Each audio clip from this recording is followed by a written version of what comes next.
Le diable a poussé les Romains à crucifier Jésus, ne sachant pas que tout ce qu'il fait se retourne contre lui. C'est ça la haute sagesse de Dieu. Alléluia. Le diable sera toujours en retard, car lorsqu'il pense qu'il est en train de détruire, il est en train de construire. Quand il pense qu'il est en train de maudire, il est en train de bénir. Lorsqu'il pense qu'il est en train de déconnecter, il est en train de connecter. Il pense qu'il est en train d'affaiblir, alors qu'il est en train de fortifier. Quand il pense qu'il est en train de tuer, il est en train de ressusciter. Jésus-Christ de Nazareth est mort et ressuscité 3 jours après. Mais avant, pendant et après sa mort, notre Seigneur Jésus-Christ a versé son sang. Regardez ce que dit la Bible. Cependant, ce sont nos souffrances qu'il apporte. C'est de nos douleurs qu'il s'est chargé. Et nous l'avons considéré comme puni, frappé de Dieu et humilié. Mais il était blessé par nos péchés, brisé par nos iniquités. Le châtiment qui nous donne la paix est tombé sur lui. Et c'est par ses maîtressures que nous sommes guéris. Vous devez comprendre que Jésus-Christ nous a réconciliés avec Dieu et nous a repositionnés en donnant sa vie à la croix. C'est pourquoi il est important de prendre conscience de notre nouveau statut. Dans cette vidéo, je veux vous montrer les 7 saignements de Jésus-Christ qui nous affranchit du péché et nous rapproche de Dieu. Mais avant de commencer, cliquez sur le bouton like et abonnez-vous maintenant si vous aimez le travail que nous faisons sur cette chaîne. Faites cela plutôt maintenant pour ne pas oublier à la fin. Cela nous motive énormément à continuer et à produire du contenu pour vous. Activez aussi la cloche de notification pour ne rien manquer d'important. Puis regardez cette vidéo jusqu'au bout et laissez votre commentaire à la fin en disant ce que vous pensez du contenu. Le premier saignement de Jésus-Christ, c'est la sueur transformée en sang. Jésus a commencé à répandre son sang lorsqu'il était proche de la croix et qu'il pouvait voir la croix. Il était en agonie, en prière. N'oubliez pas que Jésus-Christ était à la fois Dieu et à la fois homme. Et il a pu sentir cela. Regardez ce que dit la Bible. Puis il s'éloigna d'eux à la distance d'environ un jet de pierre et s'étant mis à genoux, il pria, disant, « Père, si tu voulais éloigner de moi cette coupe, toutefois, que ma volonté ne se fasse pas, mais la tienne. » Alors un ange lui apparut du ciel pour le fortifier. Étant en agonie, il priait plus instamment et sa sueur devint comme des grumeaux de sang qui tombaient à terre. Ces impacts, mes frères et sœurs, de ce saignement, c'est que la Bible nous dit dans Genèse 3, verset 19, « C'est à la sueur de ton visage que tu mangeras du pain, jusqu'à ce que tu retournes dans la terre où tu as été pris, car tu es poussière et tu retourneras dans la poussière. » Jésus-Christ a transformé la sueur du front en sang, afin d'enlever la malédiction du travail. Ainsi, un chrétien n'est pas esclave du travail. Qu'est-ce qu'un travail maudit? C'est un travail qui n'a pas de paix, qui n'a pas de joie. Que Dieu te libère de cela et te donne un travail qui te communique la joie. Le deuxième endroit où Jésus-Christ a saigné, c'est le dos.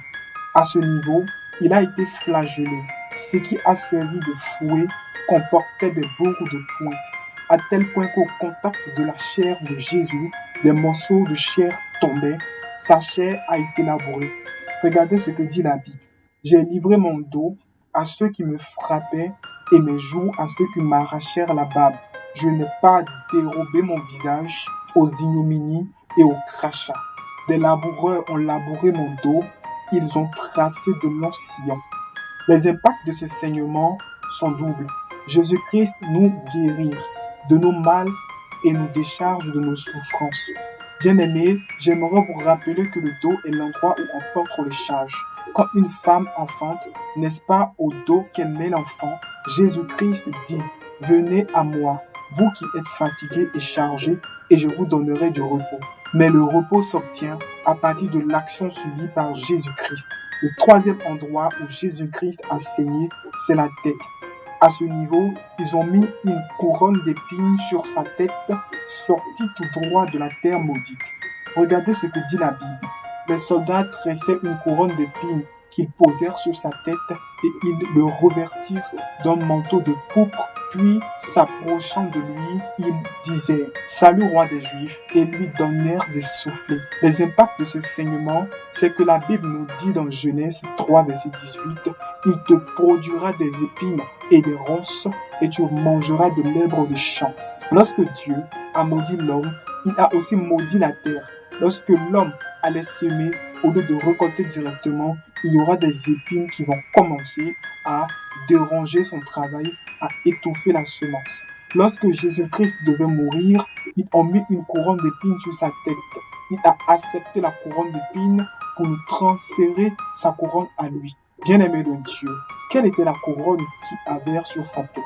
Il s'agit de la couronne de gloire. Son sang coulé a lavé nos têtes. Le quatrième endroit où Jésus-Christ a saigné, c'est le visage, la barbe. Ils l'ont frappé, ils ont tiré sa barbe. Vous savez, mes frères, si quelqu'un vous tire la barbe, vous allez vous blesser. Pour un juif, la barbe est le symbole de l'honneur et de l'intégrité. Jésus-Christ était défiguré, on ne pouvait pas savoir si c'était un homme ou une femme. La barbe est un signe d'honneur. De sorte que dans la Bible, on nous parle d'une histoire où certains juifs en avaient coupé leur barbe et David leur dit « Restez là où vous êtes jusqu'à ce que votre barbe ait poussé ». Jésus-Christ a subi cette humiliation. Regardez ce que dit la Bible. « J'ai livré mon dos à ceux qui me frappaient et mes jours à ceux qui m'arrachèrent la barbe. Je n'ai pas dérobé mon visage aux ignominies et aux crachats. » Jésus-Christ a souffert du visage pour que vous et moi ne puissions pas souffrir à ce niveau. Qu'est-ce que cela signifie, bien-aimé? Cela signifie que lorsqu'une personne est dans la honte, lorsqu'une personne est dans l'embarras, c'est qu'elle refuse que les autres voient, ce n'est pas son corps, c'est son visage. La face, le visage, c'est ce qui présente le corps. Et Jésus-Christ a été blessé à ce niveau pour que le sang sorti de son visage lave le tien et le mien. Amen, amen.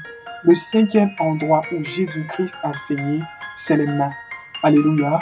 Les mains symbolisent la force de l'homme. Les mains nous permettent de recevoir et de donner les choses.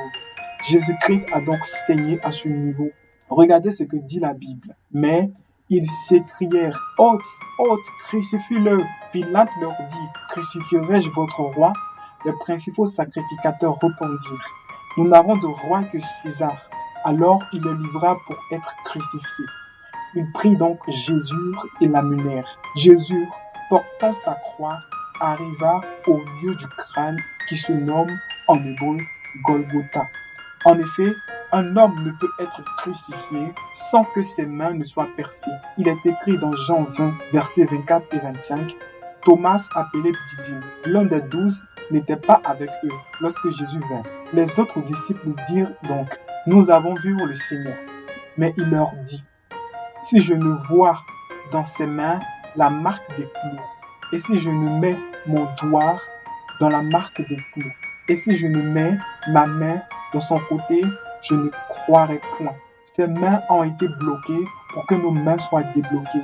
Ses mains ont été maudites pour que nos mains soient bénies. Lorsque les clous ont touché les mains de Jésus-Christ, nos mains ont changé d'identité.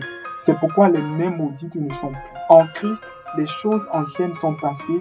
Voici, toutes choses sont devenues nouvelles. Le sixième endroit où Jésus-Christ a saigné, c'est les pieds. Regardez ce que dit la Bible. Saisi de frayeur et d'épouvante, il croyait voir un esprit. Mais il leur dit, « Pourquoi êtes-vous troublés et pourquoi pareille pensée s'élève dans vos cœurs? Voyez mes mains et mes pieds. C'est bien moi. Touchez-moi et voyez, un esprit n'a ni chair ni os, comme vous voyez que j'ai. » Les pieds symbolisent la domination. Christ avait toute la domination sous ses pieds et a accepté que ses pieds soient affaiblis pour que la domination nous soit transmise. Il est écrit dans Psaume 8, verset 7, « Tu lui as donné la domination sur les œuvres de tes mains. Tu as tout mis sous ses pieds. » C'est pourquoi Jésus dit, « Tout pouvoir m'a été donné. Ce même pouvoir, je vous le donne. Je vous donne le pouvoir de marcher sur les serpents, sur les scorpions, sur toute la puissance de l'ennemi et rien ne pourra vous nuire. » Amen, amen. Lors des 6 premiers saignements, Jésus était toujours vivant. À Gethsémani, la sueur transformée en sang, Jésus-Christ était vivant. La flagellation au dos, Jésus-Christ était vivant. La couronne d'épines sur la tête, Jésus-Christ était vivant. La barbe et le saignement du visage, Jésus-Christ était vivant. Des mains percées, Jésus-Christ était vivant. Des pieds percés, Jésus-Christ était vivant. Mais il y a eu une plaie, un saignement qui a eu lieu lorsque Jésus-Christ était mort. Et il n'y a pas de hasard parce qu'il n'existe pas de hasard. Retenez cela, bien-aimé. Le 7e endroit où Jésus-Christ a saigné, c'est lorsque son côté a été percé. Regardez ce que dit la Bible. S'étant approché de Jésus et le voyant déjà mort, il ne lui rompit pas les jambes, mais un des soldats lui perça le côté avec une lance et aussitôt il sortit du sang et de l'eau. Mes frères, mes sœurs, cela symbolise la naissance de l'Église. Pour que Ève soit créée, il fallait que le premier Adam d'homme. Mais pour que l'Église soit créée, il fallait que le deuxième Adam, Jésus-Christ de Nazareth, meure. Nous existons parce que Christ est mort pour nous. Un homme ne peut être jugé 2 fois pour une faute. En Christ, il n'y a plus de condamnation.